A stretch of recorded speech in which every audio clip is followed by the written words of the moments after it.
All right, so we're getting ready to install this new wood stove in our mobile home.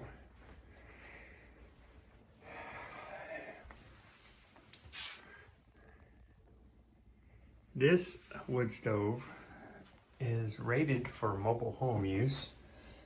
You can find that out by looking at the label on the back of the wood stove. This is a blower that goes on the back, and this is a listed solid fuel wood stove, which means it's been tested, and it gives you all the measurements on the back of how far from the wall. And of course, now I've talked to wood stove people, and they say if you put a heat shield on the walls, then you can reduce the distance from the wall by 30 to 40%.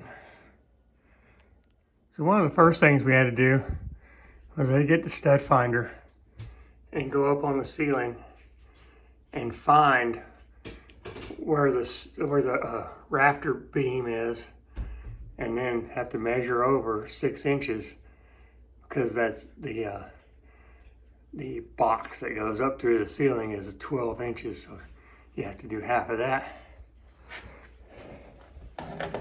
And once I found about where the beam was, I use a shish kebab skewer, and that way I can poke up through the ceiling, through the sheetrock, and find exactly where the stud is, which is right here, and measure over 6 inches. And then that's where I'm gonna have a plumb line come down, and that way I can position the center of the stovepipe right there underneath that. So once I found out where the pipe was going to come out of the ceiling, I was able to do the measurements and use this Hearth cement board, and we're going to put put the protective barrier on the floor. We're putting the stove in the corner, so I have this angle across the front. Then I'm going to put these paver stones with mortar for the floor of the hearth. I also forgot to mention that I've never installed a wood stove before, but I've talked to wood stove installers and other people, and they've guided me through it pretty good. Anyway, so don't go by what I do, because I am not a professional. I'm just showing you what I'm doing.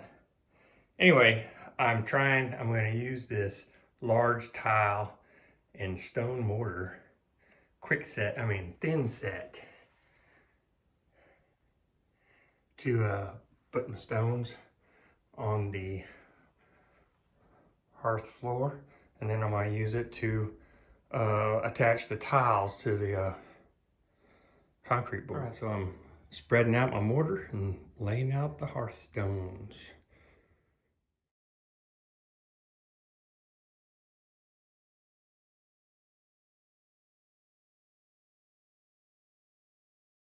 So because we're installing the wood stove in the corner, of course there's going to be some angles that have to be cut in the stone, which is a real pain. But I went ahead, because I don't have anybody to help me hold it, I kind of screwed a piece of wood right there and used a C-clamp, hold it, and it's holding pretty good. I went and got this concrete and masonry cutoff blade. It'll fit on my skill saw. And you can see after several cuts that wheel has been getting ate up. So you may have to buy, depending on the size of your job, you'll probably have to buy several wheels.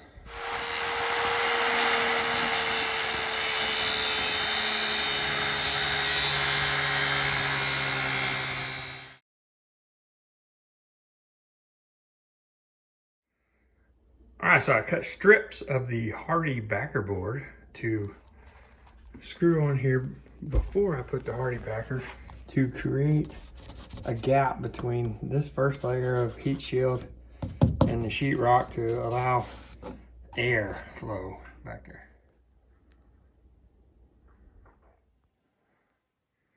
Installing the tiles.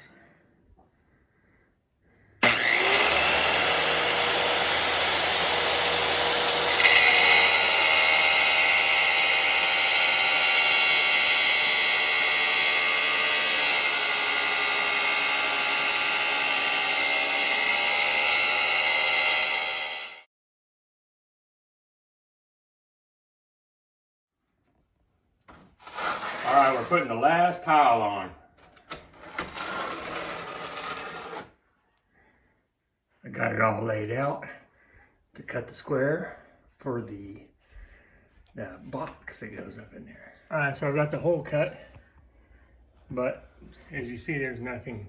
There's a beam right there. That'll be support, but then I have to put support right there and over here and across here to support the use these 2x8s.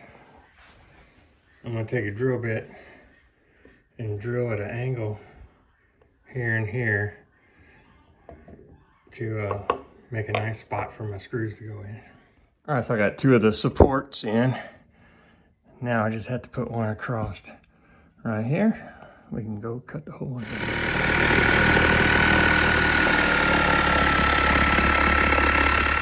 Ooh, man, this got me out of breath.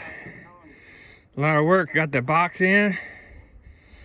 I just stuck the pipe in just to see, and it's nice and level. I'm gonna stick this on there. All right, so we got it in there. We've got a bunch of sealant underneath. Got it screwed in. And now we're gonna seal it up real good all around the edges. Get some tar up underneath them shingles so they don't flap in the wind. Like I say, I'm an amateur, so don't do it like I'm doing it. I'm just showing you what I'm doing. That part's complete. All right, so we got the box connected.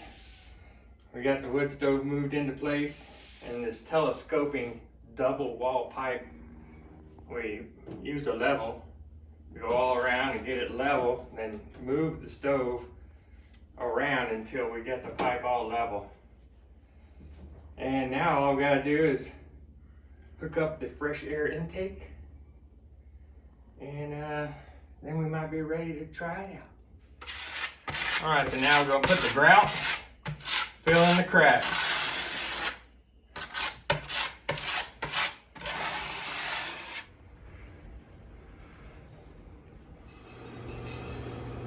Look at that.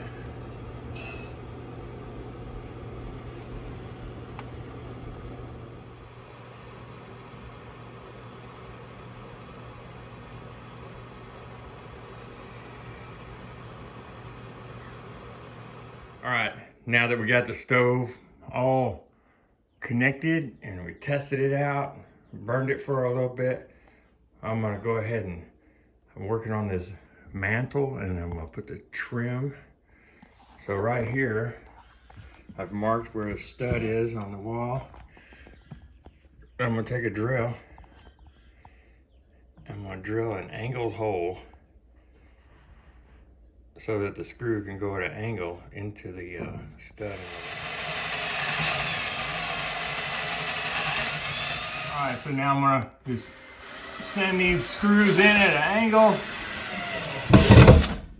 and make sure it's level. Putting these little spacers back here so that we can still get this little gap of air flow behind our heat shield. All right, so I'm gonna use a little liquid nail to help hold this on here because I can't screw it to the tile. And this is mainly decorative, and it might give a little support. I just made some homemade little brackets. Maybe in the future I can buy some pretty ones. But we'll just take that, put it up in there with the liquid nails. Now I'm gonna send this screw down through there. Okay, and I'm also gonna use some liquid nails to attach this trim to the edges because I can't screw into the tile. All right, so got the mantle installed and used liquid nails to help put the trim on. Like I said, we've already had it fired up, but I went ahead and came back and put the trim on. So there it is. Anyway, if you like this, share it and click subscribe. And we'll see you next time.